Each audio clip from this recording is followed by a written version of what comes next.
Este próximo influenciador aqui, ele está me copiando, ok? E eu quero que vocês me ajudem a descobrir o que eu deveria fazer sobre isso. Então eu vou primeiro mostrar um vídeo meu. Eu deveria ter separado ele, mas eu vou separar ele aqui agora. Escutem isso. Uma coisa que eu gosto de dizer, provavelmente outras pessoas também dizem, mas é que tudo na tecnologia é meio que unido por gravetinhos e borrachinhas e cola e guspe, sabe? Qualquer coisa der merda no meio do caminho, metade da internet cai, assim, como já aconteceu várias vezes. Programadores e programadoras, né, trabalham pra caralho, estão sempre correndo atrás do prejuízo, estão sempre dependendo de outras coisas, e enfim, tem várias notícias que vocês procurarem de que quando uma coisinha só pequena dá errada, um site cai, algum serviço cai e toda a internet para e tal. Isso é um dos exemplos de cagadas que acontecem por causa disso. Ok, temos isso aqui. E não é que Átila Yamarino, que não aparece aqui, então nós vamos ter que ir pro YouTube, resolveu fazer um vídeo falando exatamente isso. Tô brincando, né? Não vamos processar o Átila. Ele, na realidade, fez um vídeo falando de um assunto muito parecido com esse meu aqui. Trouxe diversos exemplos que eu cito direto aqui no canal, porque eu acho que é uma pauta bastante interessante pra mim, essa, que é a pauta da precariedade da infraestrutura da internet. E obviamente, o que eu vou dizer pra vocês? É culpa do capitalismo! Uhul! Uhul! Então vamos pra lá.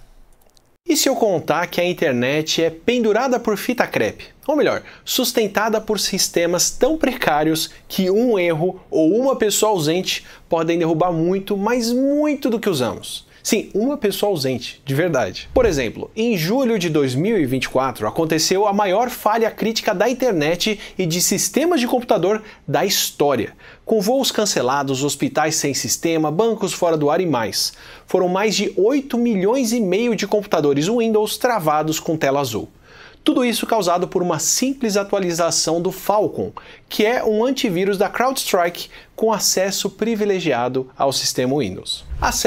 Nós falamos sobre isso no canal, fizemos um vídeo que ficou bem legal falando no dia e fizemos um vídeo com uma atualização, né, com todos os detalhes aí um pouquinho mais corretos sobre o que tinha acontecido. Esse aí é um exemplo do que eu disse no último vídeo. Se vocês estão no canal, vocês devem ter visto eu falando da segurança no Windows, né? A culpa foi dessa empresa de antivírus aí. O antivírus de sistema deles quebrou o sistema do Windows, só que quem leva a culpa? O Windows, obviamente, porque é o Windows que não funciona, tá ligado? Então a Microsoft, inclusive, assim, pô, nós vamos ter que criar umas políticas um pouquinho mais pesadas para o tipo de coisa que pode acontecer nesse tipo de software, porque os magrão gurizearam com a gente ali, né? Mas então, se vocês quiserem saber mais sobre o caso da CrowdStrike, nós temos um vídeo no canal. Acesso privilegiado quer dizer que ele poderia detectar e parar ameaças que antivírus regulares não conseguem parar, ou não precisam detectar. O que pode ser especialmente interessante contra invasões para sistemas de grandes empresas que estão sob ameaças e todo tipo de ataques. Mas também quer dizer que uma falha sua é uma falha crítica, do tipo que pode impedir o sistema de iniciar e demanda reparo presencial. Ou seja, mesmo que tenha uma correção da falha que sai com algumas horas, o pessoal da TI ainda teve que passar dias tendo que ir presencialmente a cada um dos computadores que travou para poder restaurar o sistema do CrowdStrike. Parece algo trivial de fazer em casa, mas no caso das empresas, gerou um atraso que causou um prejuízo de bilhões de dólares. Algo que a gente não sentiu tanto aqui no Brasil, porque o antivírus Falcon não é tão comum por aqui. Se essa baixa adoção também acontece por falta de popularidade de um antivírus que é tão caro, ou pela alta popularidade de sistemas piratas, eu deixo para o pessoal da TI comentar. Obrigado por perguntar, Átila. O que eu li na época é que tem uma baixa adesão desse sistema no Brasil, porém, algumas empresas usaram sim. Então a gente teve vários relatos de pessoas que disseram: o mercado parou todo os computadores administrativos lá porque teve esse problema, tá? E eu acho que a pirataria nesses ambientes de sistema corporativo e tal não é tão comum mais. Tá claro, se tu tá falando, por exemplo, assim, eu tenho uma empresa pequenininha que daí eu boto 5 baia com computador para as pessoas virem trabalhar e tal, talvez as pessoas usem o Windows pirata ali, né? Talvez as pessoas usem Photoshop pirata, sabe? Esse tipo de coisa. Existe essa possibilidade. Mas tu tem um sistema crítico como esses que deram problema ali, aeroporto, hospital, essas coisas, e tu usar um sistema pirata e desatualizado geralmente não é a realidade. A realidade é usar sistemas desatualizados. Porque às vezes eles dependem de soluções muito velhas que eles compraram. Tipo, sei lá, o hospital precisa de um software de gerência que eles estão usando há 20 anos. E daí não tem versão mais nova deles, então eles estão usando um monte de coisa antiga. Os softwares do governo lá, que eles dependem, eles precisam de uma versão mais antiga. Isso não é só no Brasil, aconteceu em vários países, tá ligado? Só que, enfim, esse Falcon só parece que não é muito popular no Brasil e mesmo assim aconteceu vários casos no Brasil. Lá no vídeo a gente repercutiu isso. Não é por causa da pirataria nesse caso. Mas eu também vi o comentário de que o problema aconteceu de madrugada por aqui no Brasil. Só que aconteceu de madrugada também nos Estados Unidos e a coisa foi muito mais feia por lá do que por cá. Esse caso foi o pior de todos, só que a CrowdStrike não é de longe a única empresa que pode causar uma cascata de telas azuis travando pelo mundo. Na verdade, a internet em si é um misto surreal de iniciativas, até meio caseiras, no sentido de não serem nada corporativas, num extremo, o que faz com que alguns voluntários, em certos casos um voluntário, controlem de casa alguma função crucial por lazer e tempo livre, enquanto no outro extremo tem iniciativas corporativas tão concentradas e conglomeradas que algumas empresas podem ser o gargalo de muito que a gente dá como garantido na nossa vida. Nos dois casos, o que acontece é que muitas funções importantes estão penduradas por um fio sob um risco constante de alguma coisa dar muito errado. Eu queria, antes dele continuar, falar sobre essa dialética que ele falou. Isso aqui é muito verdade, tá? Então, assim, ó, eu até li alguns comentários do vídeo e eu queria mandar um beijo pro menino que falou assim, esperando o react do Teclas que adicionará mais contexto. Muito obrigado por ter deixado esse comentário, tá? Mas várias pessoas estavam assim, olha, mas não é bem assim, ele vai falar um pouco de software livre. Na realidade não é só uma pessoa, na realidade não é tão ruim assim. E assim, ó, pessoal, eu sei que às vezes no canal eu sou muito chato, parece até que eu tô exagerando, mas assim, essa dialética que ele apresenta aqui tem coisas que são importantíssimas e estão na mão de uma companhia. Como, por exemplo, o exemplo da CrowdStrike, o próprio Windows da Microsoft, a Amazon, né, os serviços da Amazon, os serviços da Google, cada vez mais ferramentas de IA, o ChatGPT, né, tem se tornado embora tem bastante competição no campo da IA. Beleza. Tem isso. E tem uma outra coisa muito ruim, que é o quê? Sistemas importantíssimos que a gente não pensa sobre eles, a gente não entende a existência deles, a gente nem sabe direito o que eles são, que são mantidos por uma pessoa ou por poucas pessoas, ou são mantidos sem o incentivo do lucro, o que tu pensaria, que legal, uma coisa mantida sem incentivo do lucro. Mas isso quer dizer que basicamente o negócio não se desenvolve e estamos no capitalismo, então outras coisas que estão dando lucro vão sufocar, nem que seja a pessoa que mantinha isso vai fazer outra coisa que dá dinheiro, sabe? Então a gente tem esse problema, ele vai citar vários exemplos, e eu acho que o que eu gosto é isso, porque teve pessoas que dizem, não é bem assim, mas o Átila pelo menos faz o tema dele, que é o quê? Ele cita os exemplos, isso vocês vão ver que quem segue o canal são exemplos muito parecidos com o que eu tô sempre falando, e enfim, eu sou uma pessoa da área, trabalho como programador há, sei lá, 15 anos, né, como gerência de software, essas coisas, sou da comunidade de software livre há bastante tempo, então vocês, enfim, confiem em mim que os exemplos que ele dá são verídicos e reais aqui. Segundo uma estimativa da Security Scorecard, que é uma empresa de consultoria em cibersegurança, só 15 companhias controlam cerca de 2/3 dos produtos e serviços de cibersegurança. A Microsoft mudou a política de quem tem acesso a partes tão centrais do sistema Windows que pode causar esse tipo de problema da CrowdStrike. Só que ainda sobram vários outros gargalos bastante importantes. Por exemplo, quando você acessa um site como youtube.com.br, você está buscando um site que é hospedado por um computador com um endereço em código, como 208.75.153. Refutado, ele disse 75, hein? Como é que vocês acreditam nesse cara? .238, sem precisar saber que esse é o número de destino. Como se ao invés de discar o número de telefone para ligar para alguém, para ligar para um telefone, você usasse o nome da pessoa e um serviço fizesse a conversão do nome e buscando o número ligado a ele. Quem faz essa conversão para os endereços dos sites é o Sistema de Nomes de Domínio, ou DNS. Vários servidores fazem esse tipo de conversão, só que os maiores estão todos concentrados em algumas poucas companhias, como a VeriSign e uma organização chamada ICANN, com cerca de 400 funcionários. O que quer dizer que são servidores que se... E se a gente pensar onde geograficamente essas coisas estão, vocês conseguem começar a pensar também o problema que a gente poderia ter, por exemplo, se os Estados Unidos não é mais nosso best friend, tá ligado? Se o Trump diz assim, esse presidente novo que vocês elegeram aí, ele é um tirano ditador, ele é tipo pior que o Alexandre de Moraes, e agora vocês não podem mais ter acesso à nossa infraestrutura de DNS. Ia ficar difícil pra gente, tá? Várias pessoas comentaram, e comentaram certo ali, que na realidade o DNS é um sistema que tem muita redundância, e eu acho que por já ter dado muitos problemas no passado, ele é um sistema que hoje ele é bastante resistente. Porém, mais ou menos, os protocolos de roteamento de internet são um pouco bizarros, um pouco precários. A questão de que, dependendo de quais cabos tu cortar aqui do Brasil, quais infraestruturas caírem, tu realmente fica difícil de acessar as coisas, mas não é só a DNS, daí é algumas outras coisas. Mas, enfim, eu meio que tô concordando com a Átila também. E foi uma boa explicação de DNS aqui também. Forem hackeados, podem derrubar a internet ou fazer algo ainda mais insidioso, direcionar as pessoas para o endereço errado, como você acessar sites maliciosos se passando pelos sites originais para roubar, por exemplo, informações bancárias. Nesses casos, a vulnerabilidade tem muito mais a ver com a forma como poucas empresas controlam funções que são tão críticas. Mas daí o protocolo de certificados da internet meio que resolveu esse problema, só que a gente colocou o problema em outro lugar, que é a gente tem que confiar em quem está colocando certificados, e a gente tem que confiar que o nosso navegador de internet tem uma base de certificados que conhece as assinaturas de quem colocou. Funciona hoje, tá? Mais ou menos.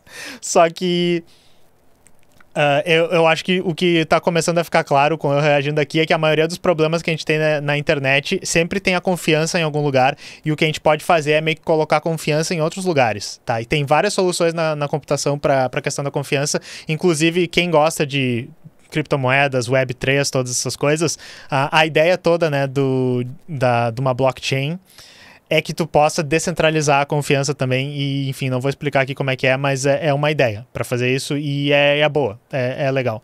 Mas enfim, na vida real, os protocolos que são usados, sempre tem alguém que meio que, se tivesse problema ali, tu teria problema mais lá embaixo na linha. Essa está longe de ser a única fita crepe que segura tudo em pé. A internet, pela forma como ela se desenvolveu de um sistema público de comunicação entre universidades, cientistas e militares, feito para ser descentralizado e sem uma aplicação comercial clara, depende de muitas soluções open source que viabilizam sistemas que seriam bem diferentes se precisassem ser pagos e comercialmente viáveis. Mesmo tendo sido... Mais ou menos, mas eu concordo.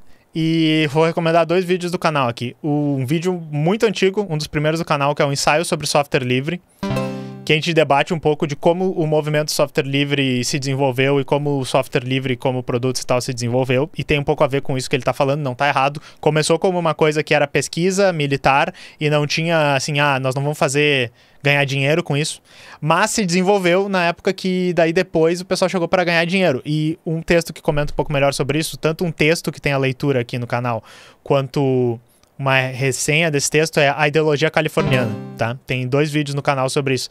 E eles falam como esse modelo, que era uma coisa mais aberta, descentralizada, não na mão de uma companhia só, foi onde a gente construiu essa internet, que hoje é meio que um sonho ultracapitalista e tal.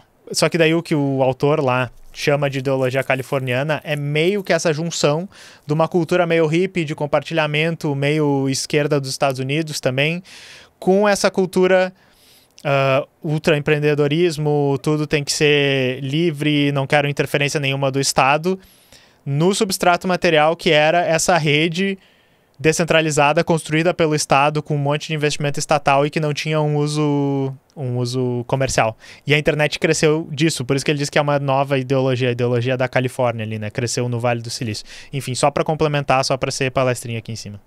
Ocupada por algumas das maiores empresas da história da humanidade que cresceram em parte por não precisarem pagar nada por parte dessa infraestrutura e com isso conseguem oferecer serviços baratos ou gratuitos para quem usa. Isso aí é muito foda, tá? Porque ele tá completamente certo e é isso um dos pontos que eles falam na ideologia californiana. O Estado nos Estados Unidos construiu uma infraestrutura muito foda de telecomunicação que não era para ser usada para vender coisas, para passar propaganda, para fazer, né, o monitoramento dos nossos gostos para te sugerir um produto para tu comprar. Não foi feita para isso, foi feita para outra coisa. E as empresas chegaram e elas ocuparam esse espaço, e essa infraestrutura que não foi construída por elas e que tinha uma ideologia de uma maneira de operar muito mais aberta, que todo mundo pode chegar e todo mundo pode construir tudo. Se a internet tivesse sido um sistema criado por qualquer outra empresa de comunicação privada lá, qualquer empresa de marketing, desenvolvimento naquela época, o que eles iam pensar provavelmente é assim, você tem que pagar tanto por cada byte, você tem que pagar por cada transação, você pode fazer lojas nesse sistema. Mas não, foi um sistema pensado para o compartilhamento livre de conhecimento, descentralizado e tal, e da internet cresceu assim. Não quer dizer que é um sistema livre e aberto, enfim, essa é uma das grandes críticas que a gente faz aqui, virou o que virou, ok? Imagina se você tivesse que pagar uma tarifa toda vez que fizesse uma transação ou que entrasse em um site seguro como para acessar o seu e-mail. Aliás, essa é a base de serviços pagos e não só na internet. O Linux, que é um sistema operacional open source, não só domina o sistema. O que você está chamando de Linux, na realidade é GNU/Linux, ou como eu tenho gostado de chamar ultimamente, GNU mais Linux. Não, desculpa, vamos continuar. Sistemas operacionais dos servidores que hospedam sites na internet, como os servidores da Amazon Web Services, que hospeda quase 1/3 dos sites comerciais do mundo, como também é o sistema de base do Android da maioria dos celulares do mundo. Ou seja, eu tenho um monopólio comercial extremo para algumas soluções e no outro extremo soluções como iniciativas open source, softwares livres, abertos, que são mantidos por quem quer participar no mundo todo, onde também tem funções cruciais sendo mantidas por uma pessoa fazendo isso no tempo livre, por hobby, em várias manifestações reais de uma tirinha famosa do XKCD. Quando a gente usa uma conexão segura para... A gente já mostrou 30 vezes essa tira aqui no canal, e eu gosto, de novo, é uma coisa que eu não chegava a falar muito no canal nesses termos, mas mostra nessa tirinha. Tu tem gigantes monopólios que são responsáveis por partes centrais da internet, que a internet meio que não funciona sem eles, né? Por exemplo, Google, Amazon, Microsoft também. E tu tem as partezinhas, que é o que eu sempre chamo a atenção naquela tira, que são as partes frágeis, que são cuidadas por poucas pessoas, mas essas empresas dependem disso. E uma coisa que eu sempre chamo a atenção, acho que o Átila vai falar mais pra frente, então não vou comentar tanto aqui, é que assim, essas empresas ganham muita grana com isso. E o pessoal do software livre não ganha muita grana com isso. Tem um senso de comunidade, eu sou foda, eu tô mantendo os projetos aqui, mas a gente tá sendo feito de idiota trabalhando de graça para esse monte de empresas, que não é assim, essas empresas estão ganhando uma graninha, assim, um pouquinho de grana, e você está ganhando reconhecimento e tal. É tipo, você está ganhando porra nenhuma, né? É o pacto caracu, você está entrando... Elas estão entrando com a cara e são as 10 top empresas da Califórnia, 10 top empresas do mundo, estão ganhando bilhões todo ano, né? Os executivos ganham muita grana, estão no auge da tecnologia, mas você trabalha de graça para ele desenvolvendo projetos de software livre. Você é outra parte do pacto caracu. Enfim, vamos continuar. Acessar um site, como aquele cadeado que aparece na barra de endereço quando você navega para um site de e-mail. O protocolo que impede que os nossos dados, como o número do cartão de crédito, sejam acessados por terceiros é o OpenSSL, que é vital para muito... Na realidade se chama... OpenSSL é o nome da biblioteca, que inclusive teve o problema, que eu acho que ele vai falar daqui a pouco, e o protocolo se chama TLS, né? Já tem o SSL, que eu acho que é o de mais baixo nível, também tá levemente errado, mas o protocolo é TLS. Só um errinho para o pessoal não ficar botando nos comentários que o Átila errou aqui. Errinho mesmo. Muito do que é online, gratuito e seguro na internet. E é uma iniciativa mantida precariamente, que pelo menos até 2014 estava na mão de, abre aspas aí, dois caras chamados Steve. O Steve Marques e o Steven Hanson. Marques foi um consultor do Departamento de Defesa dos Estados Unidos e o Hanson é um matemático inglês bem reservado que gerencia e desenvolveu a maior parte do código e não interage com muita gente. É uma iniciativa open source, ou seja, além de ser gratuita, em teoria, qualquer pessoa poderia olhar para o código, fazer contribuições, examinar o que acontece, só que no caso do OpenSSL, na prática, muito pouca gente no mundo entende de C++ e criptografia o suficiente para fazer isso. Então, o que era o hobby de algumas pessoas acabou se tornando um protocolo de segurança adotado por empresas do tamanho do Google e por órgãos de governo de vários países, mas mantido por dois caras. uma solução que é infraestrutura, mas que não foi por muito tempo mantida como infraestrutura, como um sistema que deveria ser pago para ser usado. Então, pouca gente manteve os códigos e aí pouca gente pôde checar por vulnerabilidades como uma chamada Heartbleed. E entre as pessoas que buscaram vulnerabilidades, não eram pessoas que necessariamente estavam tentando resolver problemas quando encontrassem. Pode ser o caso de quem quer se aproveitar de falhas para espionar o dado das pessoas, os dados das pessoas, como o programa Bull Run da Agência de Segurança Nacional dos Estados Unidos, que foi vazado pelo Edward Snowden, que visava explicitamente enfraquecer os sistemas de criptografia de dados que a gente usa para acessar e-mail e outras coisas e dos quais dependemos. Então, olha só, é que eu não estava conseguindo parar para interromper ele, porque na realidade ele falou exatamente tudo que eu ia falar, tá? Até o Heartbleed, que se vocês não lembram, eu lembro como se fosse ontem, tá ligado? Até o Heartbleed, essa libOpenSSL era mantida por uma ou duas pessoas, tá? Aqueles dois Steves ali. E o que quer dizer ser mantida, ok? Obrigado por se inscrever como um membro, Jeff. O que quer dizer ser mantida? O código já está pronto, né? As pessoas só baixam e rodam ele, porém pode ser que tenha bugs, porém pode ser que precise de atualizações para sistemas mais novos e tal, então as pessoas não recebem nada por isso, estão trabalhando no tempo livre delas, conversando com a comunidade, vendo, então não é bem um produto, né? É um hobby das pessoas. O que aconteceu com o Heartbleed? Era um bug, acho até que ele vai explicar como é que funciona um pouco para frente, se a gente quiser entrar em detalhes, mas então, era um bug que comprometia os servidores que tinham ali a OpenSSL instalada. Quais servidores? Sim. Todos os servidores Linux do mundo basicamente usavam isso e também os que não eram Linux, a maioria dos softwares tinham isso instalado, tá? E isso dependia apenas dessas duas pessoas. E daí o que o Attila falou é muito importante, tá? Existe a questão do não existe um incentivo financeiro para fazer isso, porque se as empresas não precisam pagar por um negócio e já está de graça e está funcionando, elas não vão, assim, da bondade do coração dizer, não, pô, preciso financiar isso. Embora, né, talvez um planejamento melhor de longo prazo da empresa, ou melhor, dos governos que estariam pensando, ok, a nossa infraestrutura de comunicações, a nossa infraestrutura tecnológica é importante. Logo, nós precisamos achar todas essas coisas, que é fácil, era só pedir para mim no final de semana. Eu digo assim para vocês, ó, esses 100 projetos aqui, eles são importantíssimos, tá? Vocês tinham que prestar atenção nisso. Eles podiam pegar isso e dizer, ok, nós vamos contratar um funcionário do governo para cada um desses projetos e ele vai ajudar. Só que não é só isso. O que o Attila falou é que nas revelações do Snowden, tinha que as agências de segurança dos Estados Unidos, elas literalmente diziam assim, olha pessoal, tem vários projetos que estão meio às moscas aí. Tem várias coisas importantes que devem ter falhas de segurança. O que nós temos que fazer é juntar várias dessas falhas de segurança para a gente poder explorar elas quando a gente precisar, tá? E é óbvio que isso acontece. Então é o que o Mi ali falou, assim, como se o capitalismo fosse racional. Ele não é racional dessa maneira, ele aloca os recursos da maneira que pode gerar mais capital, né? E acaba sendo funcional porque, enfim, né? Uma agência do governo tá preocupada que os produtos não vão ter falha de segurança, a outra tá, não, mas se tiver falha de segurança pra caralho, nós vamos poder invadir os outros países, nós vamos poder invadir os criminosos, entre aspas, do nosso país, que a gente precisa espionar, né? E daí o Edward Snowden mostrou que não, é basicamente todo mundo, de todos os lugares no mundo, eles podem espionar.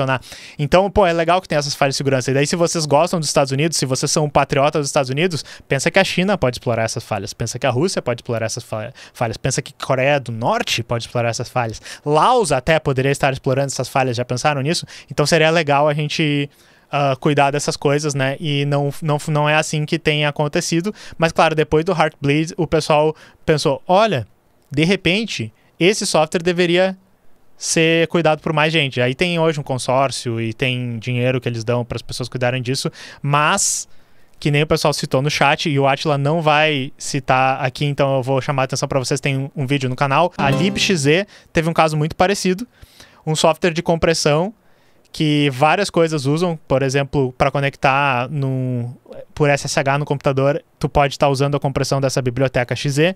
Era um desenvolvedor sozinho, burnoutado, cuidando da biblioteca, e uma pessoa chegou lá, começou a meio que encher o saco dele, que ele não estava desenvolvendo, não estava atualizando, e daí ele disse, foi mal, eu não tenho tempo para isso, se você está interessado, você pode ser o dono do projeto agora. E dessa pessoa que ficou de dona do projeto, fez uma atualização com um código malicioso, que por muita sorte o engenheiro da Microsoft descobriu que estava lá, tá? Então ele não chegou nem a ser usado no mundo real, mas essa história é muito foda porque ela mostra como rolou uma engenharia social para convencer a pessoa que estava com burnout a largar o projeto de mão, foi colocado um código malicioso obfuscado lá e por muita sorte, sabe, se não fosse esse engenheiro da Microsoft e seu cachorro, isso poderia ter aparecido na distribuição Linux de vários servidores e que a gente está rodando na nossa casa, tá? Então eu acho que é uma questão que a gente tem que prestar atenção. O Átila falou da questão de a teoria é que tem muitos olhos para olhar uma coisa. Tem muitos olhos, mas as pessoas têm interesse de olhar todas essas coisas, elas estão com vontade de ler todo o código ali, elas têm o tempo livre, elas não estão ocupadas com as outras coisas que elas estão fazendo. Geralmente quem vai olhar, e ele também falou certinho, é quem tem o interesse de talvez explorar isso para ganhar dinheiro. E que bom que seja ganhando dinheiro, talvez vendendo os exploits para corrigir eles, né? Dizendo assim, me pague para corrigir, e não vendendo os exploits para NSA ter eles, para Israel ter eles, para, enfim, se vocês não gostam, né? Da Rússia, para a Rússia não ter eles, a China não ter eles, todos os países que você não gosta têm acesso a esses exploits, tá? Então se você acha que os Estados Unidos é bonzinho, pense nos outros países também. O Heartbleed era uma vulnerabilidade muito tosca no processo de verificação da OpenSSL que permitia que o computador consultado mandasse mais dados do que deveria, dados da memória, ou seja, dados do seu computador que estavam na memória dele, que podiam não ser nada ou podiam ser uma informação sensível como seu usuário e senha ou o que mais o acaso e consultas repetidas entregassem. Então só sem me estender muito, o foda do Heartbleed é que não era você estar quebrando a criptografia e daí você vai conseguir ler a mensagem criptografada ou você vai poder se fingir que é um servidor. Alguns exploits talvez pudesse fazer isso, mas o que tu fazia era ler a memória do computador que tu estava se comunicando. Então tu podia estar lendo tudo que estivesse lá no servidor. Arquivo dos outros, dado dos outros, a senha de outra pessoa, chave de criptografia do servidor inteiro, tudo isso estava possível de ser tirado com essa vulnerabilidade. Foi muito foda, muito idiota, e às vezes a gente fica pensando se uma vulnerabilidade tão grande, tão idiota num projeto de software livre, talvez também isso é teoria de conspiração, né? Não tenha sido colocada por outras pessoas dentro. Eu tenho um vídeo também falando sobre esse tipo de coisa, porque a gente também não pode duvidar disso, que talvez possa ter sido colocado de propósito. Não temos evidências, não tenho nem convicção, só existe uma possibilidade ínfima disso. Uma vulnerabilidade que passou na validação de atualização e ficou no ar por mais de 2 anos sem ser detectada. Ela foi, na verdade, detectada por pessoas de fora, que não faziam parte do processo. E tem várias outras funcionalidades nesse tipo de condição com alguns mantenedores. O programa que traduz os dados do Sistema de Posicionamento Global, o GPS, para sistemas de navegação, programas de Android, Linux, macOS em geral e equipamentos pouco importantes como submarinos robôs, carros autônomos, caminhões de entrega, relógios de mergulhadores e sistemas de navegação militares e de foguetes, é mantido por uma pessoa. Um cara chamado Gary Miller, que é um programador aposentado, que falou que curte manter o GPSD porque é mais interessante do que jogar Sudoku. O sistema de fuso horário, que é o sistema que sincroniza as horas entre os computadores e que atualiza o horário de cada região e cada país que resolve ou não aplicar o horário de verão num certo período. Aquele sistema que a gente só repara que existe quando ele falha no celular e de repente a gente está com a hora errada marcada. Esse sistema do qual todo o sistema financeiro, de transporte e de comunicação dependem, pelo menos esses sistemas, é coordenado por lazer por um professor universitário da Califórnia que curte acompanhar as mudanças de padrão de horário adotadas pelo mundo e mantém isso porque ele quer. Outras vezes não é nem uma questão de uma função... Mas então, uma coisa interessante que tem aqui, outro tema que a gente fala direto no canal, tá? Eu fico falando, essas empresas estão ganhando dinheiro em cima da gente e a gente está trabalhando, sabe, de graça para as empresas. Às vezes isso é o que dá sentido pra tua vida, ser feito de corno pela empresa. Não, tô brincando. Trabalhar de graça, contribuir pra uma comunidade, né? Sabe, ver que o teu trabalho tem um sentido e é um trabalho que não é alienado, que, as pessoas dão valor pra isso. Isso dá sentido pra vida das pessoas. Mas, no mundo que a gente tá, são poucas pessoas que têm a oportunidade de trabalhar assim. E, às vezes, existe uma mentalidade tóxica na comunidade do software livre que faz uma exigência quase moral, assim, uma exigência cristã de que todos os desenvolvedores deveriam ser estoicos e só fazer software que é aberto e que é liberado para a comunidade e não sei o quê. Quando, pô, o cara é professor de universidade que deve estar ganhando uma banana lá para dar poucas aulas e tal, tem tempo livre, aposentado que deve ter uma aposentadoria boa e tal, conseguiu juntar uma graninha durante a vida e é como se fosse o sudoku dele cuidar desse tipo de coisa. Então, sempre que eu tô falando para vocês essas coisas, não é para dizer assim que não é legal uma comunidade autogerida pelas pessoas e que elas contribuem e que todo mundo cuida cada um contribui com o que quer, todo mundo pode pegar tudo. Na realidade é muito foda. Só que eu acho que não é uma coisa moral, assim, de tipo, nós somos superiores porque nós usamos software livre, desenvolvemos e colocamos nosso software. Na realidade, a ideia é entender por que a gente consegue fazer isso, por que funciona isso e tentar expandir isso para que isso seja uma coisa que possa ser generalizada e entender que as Big Techs, na realidade, elas estão sugando a comunidade de software livre e elas estão estragando a nossa comunidade nesse sentido, porque se elas estivessem colocando mais recursos, e elas colocam, tá? Porque não dá para simplesmente não colocar nada em cima dos projetos que tu usa, mas se elas colocassem muito mais, a gente estaria na lua com o software livre. Se não tivesse o interesse deles ter o código proprietário deles, o serviço em nuvem, que usam o software livre, mas não mostram as modificações deles, se não existisse tudo isso, nós já estaríamos, na realidade, né, em Saturno, em Júpiter, com a tecnologia de software livre. Mas nós não estamos. Essa é a minha crítica, entendeu? Essa é a minha crítica. Vamos entender qual é o contexto da pessoa que consegue ser esse desenvolvedor, super desenvolvedor aí, que mantém os projetos só porque é legal, sabe? Tipo, é o software livre de luxo espacial com características comunistas, né, que eu quero. É isso que eu tô falando. Eu deixei com características comunistas pro final, para o pessoal que não é comunista não ficar com medo. Crítica ter só algumas pessoas que são capazes ou que estão dispostas a manter um pacote, um código, um repositório. Também pode ser só o resultado da dinâmica de como programas e sistemas são otimizados. Porque quando você constrói uma casa ou um prédio, você não fabrica cada tijolo que você vai usar. A maior parte do que a gente usa é partes prontas que são combinadas para fazer algo novo. E o mesmo se faz com programas, com a diferença que códigos e pacotes são sistemas ativos que muitas vezes precisam ser mantidos.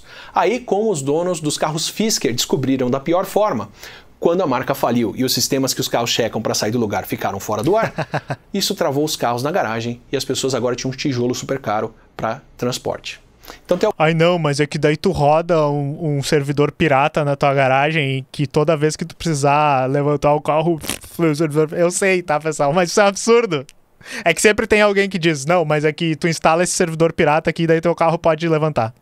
Pode sair agora. Instale outro firmware no seu carro, é facinho. Tem algumas vezes que códigos críticos podem ser derrubados por motivos bem aleatórios, como o Denis Pushkarev, que é o desenvolvedor que saiu do seu emprego para se dedicar a manter a biblioteca de JavaScript CoreJS, mas que foi preso por 1 ano e meio por conta de um acidente de trânsito, onde, ao que tudo indica, ele atropelou 2 pessoas. O CoreJS é uma biblioteca tão importante que é baixada milhões de vezes. Eu não esperaria mais de uma pessoa que é o desenvolvedor de uma biblioteca de JavaScript. Usar JavaScript no dia a dia, ok, mas se tu desenvolve uma biblioteca de JavaScript, realmente tá complicado para ti, hein? E se eu sou o juiz, eu já condeno aí.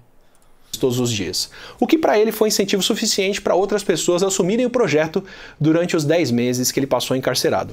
Mesmo assim, 2 anos depois que ele saiu do encarceramento, ele abandonou o projeto quando o seu filho nasceu e as doações que as pessoas mandavam de boa vontade se tornaram insuficientes para ele manter uma família, ao mesmo tempo em que tinha que manter uma biblioteca que foi baixada bilhões de vezes por computadores no mundo todo. E conforme a gente depende cada vez...